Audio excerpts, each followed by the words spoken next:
Salam, hər vaxtınız xeyir olsun. Bugün iyun ayının 8-i 2025-ci ildir. Qurban bayramına təsadüf etdiyi üçün hamınızı bu bayram münasibəti ilə təbrik edirəm. Başda şəhid ailələrimiz olmaqları, qazilərimizi, əskərlərimizi, Allah ordumuzu qorusun. Allah prezidentimizi qorusun. Hanımı Mehriban Əliyevanı qorusun. Sizlərin də bayram mübarək olsun. Cənab Prezident, buradan müraciətim sizədir.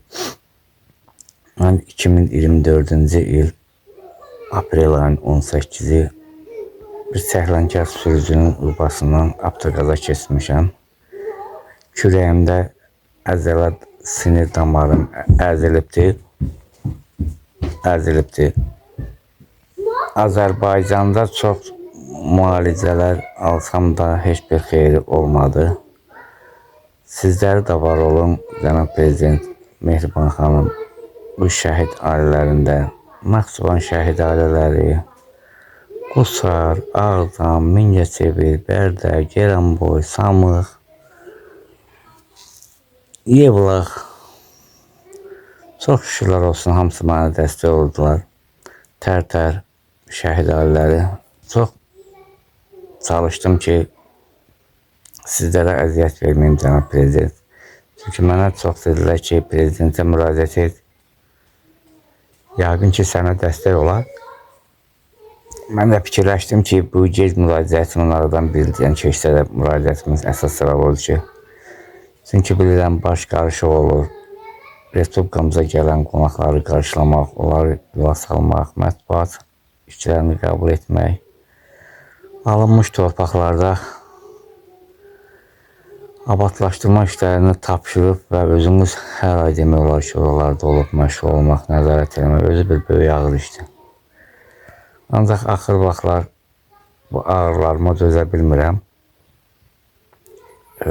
Həm də müalicəm Azərbaycan daxilində yoxdur.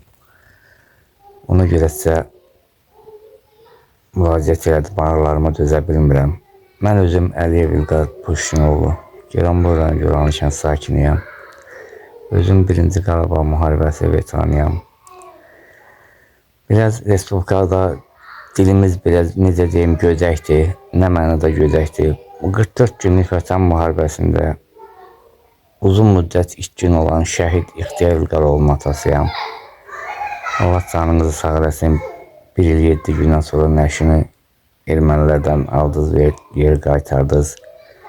Suqovuşan ərazisindən 951 yüksəkliyində qalmışdı. Bir oğlum qazidir, Bəxtiyar İlqaroğlu, bir ayağı amputasiya olunubdur. Ona görə dilim gödəkçi deyirəm ki, heç kimə üzümüz kəsib deyə bilmirik. Öz rayonumuzdan kənarda ara çıxırıqsa, müayinə üçün söz deyirik. Qayıdıb qapıdan əl qulaq asas olsaq, ancaq eşitdiyimiz sözlər bunlardır ki, şəhid ailələri ağ eləyib, bax, heç cürə bir müalicəmiz alınmır.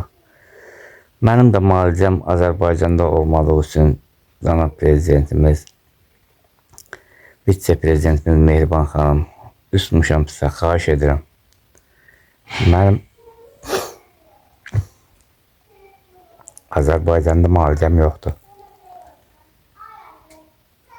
Çox xahiş edirəm.